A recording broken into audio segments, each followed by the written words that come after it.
جوان رہتی ہے, وہ بوڑھی دیر سے ہوتی ہے. سمجھ میں آ رہی ہے بات؟ یہ جو میڈیا نے مشہور کر دیا نا, جس کے 12 بچے ہیں ہائے مر گئی, وہ نہیں مرتی, وہ دیر تک جوان رہتی ہے. اور جس کے بچوں میں وقفہ زیادہ ہو پیدائش کے بعد, ایک بچہ پیدا ہوا پھر 4-6 سال کے بعد دوسرا ہو رہا ہے, وہ جلدی بوڑھی ہو جاتی ہے.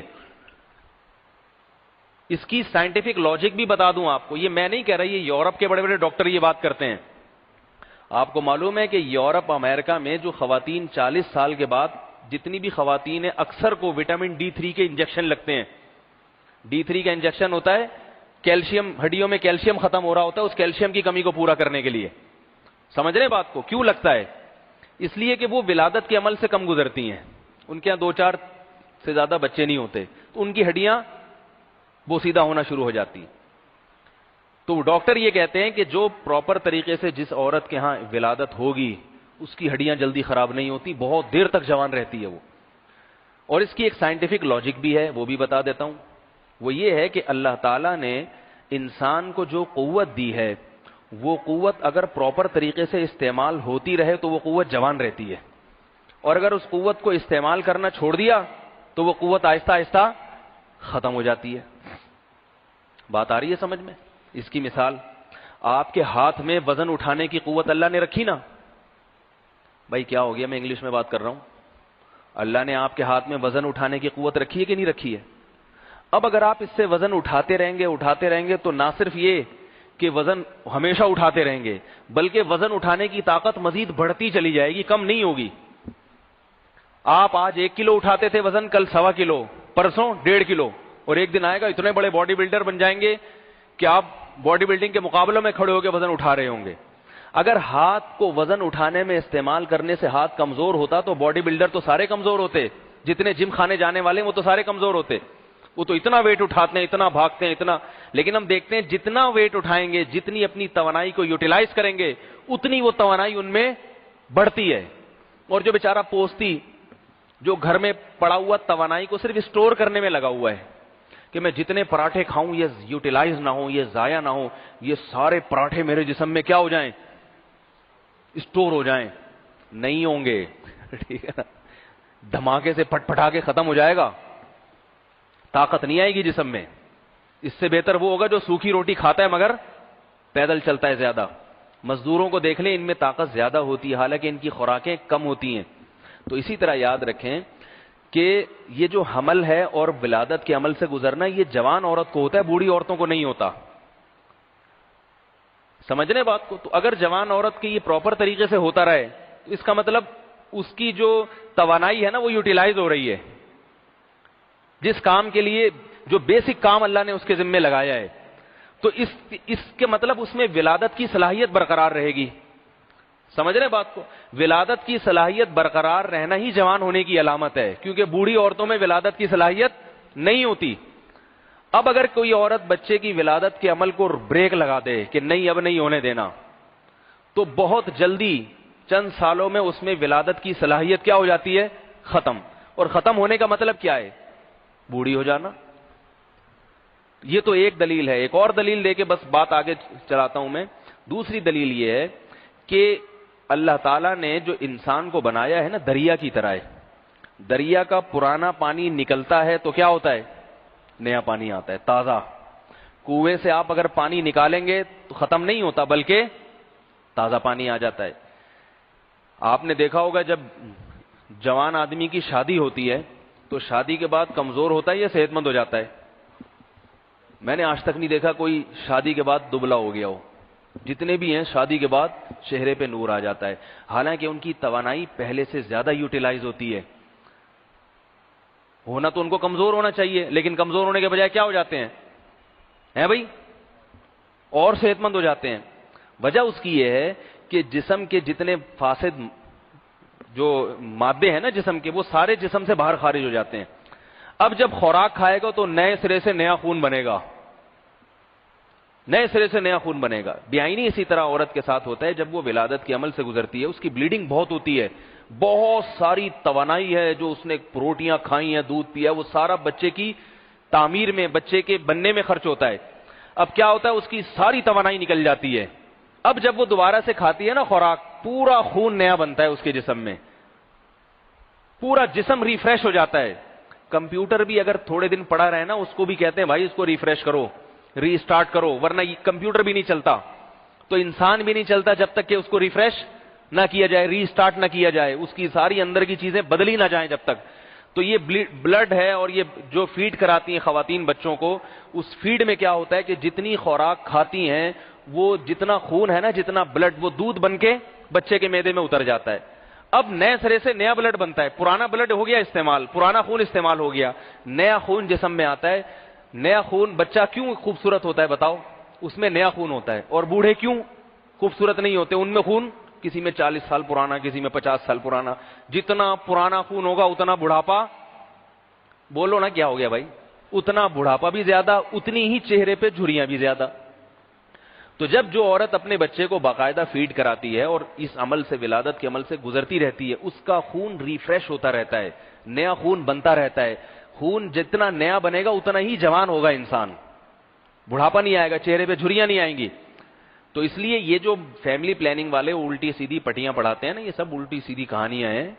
ان کے لیے یورپ میں اصول کچھ اور ہیں اور مسلمانوں کے لیے کچھ اور ہیں. یورپ میں, امریکہ میں ڈاکٹر خواتین کو وہی کچھ بتاتے ہیں جو میں آپ کو بتا رہا ہوں. یہاں کچھ اور بتایا جاتا ہے. یہاں جو ہے نا الٹی وجہ, اس کی وجہ یہ ہے کہ اس وقت پوری دنیا میں, آپ کو ایک بات بتاؤں, بس یہ آخری بات کر کے پھر میں آگے چلتا ہوں. پوری دنیا میں غیر مسلم کے لیے سب سے بڑا مسئلہ پتہ ہے کیا بنا ہوا ہے؟ ہر چیز میں اس کو فتح ہو گئی ہے کافر کو. سائنس ٹیکنالوجی کے میدان میں اتنا آگے نکل گیا کہ اگر ہم بھاگنا شروع کریں 500 سال میں بھی وہاں تک نہیں پہنچ سکتے. فورس اور یعنی طاقت کے میدان میں ان کے پاس جو ہوائی جہاز ہیں, ان کے پاس جو اسلحہ ہے, وہ اتنا ہے کہ ہم تصور بھی نہیں کر سکتے وہاں تک. ہم وہ جہاز بنا ہی نہیں سکتے. جتنی ٹیکنالوجی ہم جہاز بنانے کے لیے لیں گے وہ تو انہی سے لیتے ہیں نا, تو ہمیں اتنی اچھی اچھی ٹیکنالوجی تھوڑی دے گا وہ, اور اس کو پتہ ہے دیں گا بھی تو یہ, دوں گا بھی تو یہ بنا نہیں سکتے. تو وہاں تک پہنچ نہیں سکتے. صرف ایک چیز ہے جس سے اسلام دنیا میں غالب آ رہا ہے, وہ ہے مسلمانوں کا جو گروتھ ریشو ہے, آبادی بڑھنے کا تناسب, وہ تمام قوموں میں اب بھی سب سے زیادہ ہے. بات آ رہی ہے سمجھ میں؟ اب میں آپ کو ایک مثال دیتا ہوں. دیکھو, ایک گاؤں میں 4 کافر ہوں اور ایک مسلمان ہو. 4 ارب دنیا میں کافر ہیں اور 1 ارب مسلمان ہیں. تو کسی گاؤں میں 4 کافر ہوں, گاؤں کیا بلکہ ایک جگہ ہے جہاں 4 کافر رہتے ہیں اور ایک کیا رہتا ہے؟ مسلمان. تو مسلمان تو بیچارہ دب کے رہے گا نا ان سے. کیا خیال ہے؟ یہ مسلمان ان کو تبلیغ کرتا ہے, یہ نہیں مانتے, بولتے ہیں تو تبلیغ کی ہے تو تجھے ہی ہم چاقو سے مار کے ہلاک کر دیں گے. اب اس کو پتہ ہے نہ میں تبلیغ کے میدان میں غالب آ سکتا ہوں. اب یہ مسلمان کے بچے کتنے ہوئے؟ 4. ایک بات کر رہا ہوں. اور ان 4 کافروں کے کتنے ہوئے؟ 1. جیبوں پر نظر رکھیں, سمجھ رہے ہیں بات کو؟ جیب کترے بعض دفعہ آتے ہیں ایسے لوڈ شیڈنگ کے ٹائم میں. تو اس 4 کافر کے کتنے ہو رہے ہیں؟ 1. اور مسلمان کے کتنے ہو گئے؟ 4.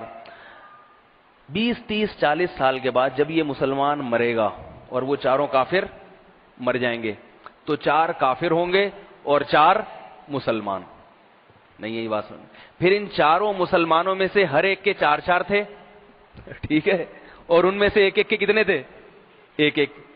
16 مسلمان ہوں گے اور 4 کافر ہوں گے. اب وہ 4 کافر سائنس اور ٹیکنالوجی میں کتنے بھی آگے کیوں نہ ہوں, لیکن وہ کوئی کام ان سے پوچھے بغیر نہیں کر سکتے, کیونکہ 16 اور 4 اور پھر یہی اگلے 2-4 نسلوں میں کیا ہو جائے گا. یہ چیزیں ہم نہیں سمجھتے مگر کافر سمجھتا ہے. اس لیے ان کی رپورٹ یہ ہے کہ مسلمانوں کی آبادی کا ریشو جس تناسب سے بڑھ رہا ہے, دیکھو تبلیغی جماعتیں بھی کام کر رہی ہیں, مگر یہ ایک بات یاد رکھو, تبلیغ والوں کی محنت سر آنکھوں پر, خانقاہوں کی محنت سر آنکھوں پر, ان تمام مدارس کی محنت سر آنکھوں پر, ان تمام محنتوں کو ایک طرف رکھا جائے پھر بھی کفر کے بڑھنے کی رفتار زیادہ ہے. آئی بات سمجھ میں؟ ہم تو اس پہ خوش ہوتے ہیں نا بھئی تبلیغ والوں نے اتنی محنت کی, یہاں 20 آدمیوں کو نمازی بنا دیا, بہت اچھی بات ہے. لیکن اگر آپ حقائق پہ غور کریں تو 20 تو بے نمازیوں کے بچے پیدا ہو جاتے ہیں. آبادی کے ریشو کے لحاظ سے 20 آدمیوں کو ایک سال میں نمازی بن جانا کچھ بھی نہیں ہے. بے نمازیوں کا ریشو زیادہ ہو رہا ہے. یہ تو ہم کہتے ہیں بھائی 20 سال پہلے الفلاحیہ میں 4 آدمی ہوتے تھے, اب مسجد بھری بھی ہوتی ہے. بھائی 4 آدمی اگر مسجد میں ہوتے تھے اور مسجد میں اب 100 ہونے لگے ہیں, تو سینما گھر میں اگر پہلے 2 ہوتے تھے تو اب 2000 ہوتے ہیں. اس کا جو ریشو ہے نا, کفر کا ریشو, بے دینی کا ریشو دینداری کے مقابلے میں بہت بڑھ رہا ہے. سوائے ایک چیز کے, ایک چیز سے وہ خطرہ ہے ان کو. وہ کہتے ہیں بھئی یہ کتنی بھی تبلیغ کر لیں ہمارے برابر آ کے نہیں کھڑے ہو سکتے, کیونکہ ان کے پاس جو ذرائع ہیں وہ الیکٹرانک میڈیا اور اتنے ذرائع ہیں کہ طاقت اور قوت ہر چیز ان کے پاس ہے. ہم ان کے مقابلے میں آگے بڑھ ہی نہیں سکتے اسباب کی دنیا میں. اللہ چاہے تو ایک الگ بات ہے. سوائے ایک چیز کے, وہ صرف یہ ہے کہ مسلمانوں کی آبادی کا ریشو زیادہ ہے. وہ کہتے ہیں یہ 1 ارب ہے, ان کے 4 ہو رہے ہیں, ہمارے 1 تو اگلی صدی میں یہ کتنے ہوں گے؟ یہ ہم سے 4 گنا زیادہ ہوں گے اور ہم 1 گنا. اور اس سے بھی اگلی میں ہم ہوں گے, ہم ان کی جیبوں میں بیٹھے ہوں گے. 2-4 کافر ہوں گے, 1 انڈا موڑے پہ رہتا ہے, 1 ہندو. سنا ہے وہاں ہندوستان میں کسی علاقے میں کوئی بت پرست بھی رہتا ہے. ٹھیک ہے, اپنے دادا کی اکلوتی اولاد تھا جو رہ گیا تھا, ورنہ کوشش کی تھی دادا نے یہ بھی نہ ہو, اتفاق سے رہ گیا تھا. تو یہ وجہ ہے کہ غیر مسلم کی پوری کوشش کیا ہے کہ آبادی کو روکا جائے. میں رپورٹ پیش کر رہا تھا, جلدی سے پھر یہ کر کے اپنی بات اصل موضوع کی طرف آ کے ختم کرتا ہوں, اس کو سمیٹتا ہوں. کہ غیر مسلم, ان کی رپورٹ ہے بعض ممالک کے بارے میں, یورپ کے بعض ممالک کے بارے میں. وہ کہتے ہیں سن 2050 میں بعض ملک تو ایسے ہیں جن کی اپنی آبادی غائب ہو چکی ہوگی. اپنی آبادی کیا ہو چکی ہوگی؟ غائب. وہ اولادیں نہیں ہو رہی ان کے, اور مسلمانوں کا ریشو بڑھ گیا ہوگا. ہندوستان میں یہ رپورٹ ہے کہ 2050 میں مسلمان ہندوؤں کے مقابلے میں کم از کم بھی آدھے تو ہوں گے. اتنا بڑھ رہے ہیں مسلمان. تبھی آپ کو پتہ ہے ہندوؤں کی جو تنظیمیں ہیں وہ مسلمانوں کی نسل کشی کی باتیں کر رہی ہیں کہ ان کو ایسا انجیکشن لگاؤ ان کے یہاں بچے نہ ہو, ایسے زبردستی ٹھوکو ان کے ٹکٹ. بی بی سی پہ رپورٹیں آ رہی ہیں, وہاں کی جو متعصب تنظیمیں ہیں وہ یہ چاہ رہی ہیں کہ مسلمانوں پر قانون بنایا جائے کہ یعنی ان کو جیسے پولیو کے قطرے ہمارے یہاں پینا ضروری ہے نا, جو نہیں پیے تو دائرہ اسلام سے خارج ہے وہ, تو ایسے ہی وہ کوشش کر رہے ہیں کہ بھئی ایسا قانون بناؤ کہ جو مسلمان اپنے ٹیکہ نہیں لگوائے گا, نس بندی نہیں کرے گا, وہ ہندوستان سے خارج, اسے ہندوستان میں رہنے کا حق نہیں. یہ کوششیں ہو رہی ہیں, صرف اس لیے ہو رہی ہیں, ان کو پتا ہے کہ بھائی جتنا مرضی کر لو ریشو کن کا؟ مسلمانوں کا زیادہ ہے. تو میں یہ بتا رہا تھا کہ سن 2050 میں بعض یورپ کے ممالک کے بارے میں رپورٹ ہے کہ, اور دنیا کے بارے میں تو رپورٹ یہ کہ اسلام دنیا کا سب سے بڑا مذہب بن چکا ہوگا. یہ بی بی سی کی رپورٹ آپ کو بتا رہا ہوں, حالانکہ وہ غیر مسلم ہیں, لیکن وہ بتا رہے ہیں کہ آبادی کے ریشو کی وجہ سے 2050 میں دنیا کا سب سے بڑا مذہب کون سا ہوگا؟ اسلام. اور اس کے بعد دنیا کا سب سے بڑا مذہب عیسائی, اور پھر تیسرے نمبر پر دنیا کا سب سے بڑا مذہب ہندو ہوگا, کیونکہ ہندوؤں کی نسل بھی دوسری قوموں سے بہرحال اس کا ریشو زیادہ ہے. اور عجیب بات آپ کو بتاؤں, کچھ ممالک سویڈن, جاپان اور فرانس, کچھ ممالک تو ایسے ہیں جو خود ہی غائب ہو رہے ہیں. سمجھ رہے ہیں؟ ان کا گروتھ ریشو اتنا گر گیا ہے کہ ان کے بارے میں یہ کہ یہاں کے مقامی لوگ غیروں کے غلام بنے ہوئے ہوں گے. ابھی جاپان کی ایک رپورٹ پیش کروں آپ کو. جاپان سائنس اور ٹیکنالوجی میں اپنا نام رکھتا ہے, مگر جاپان میں چپلی کباب کی دکانیں کھل رہی ہیں. اب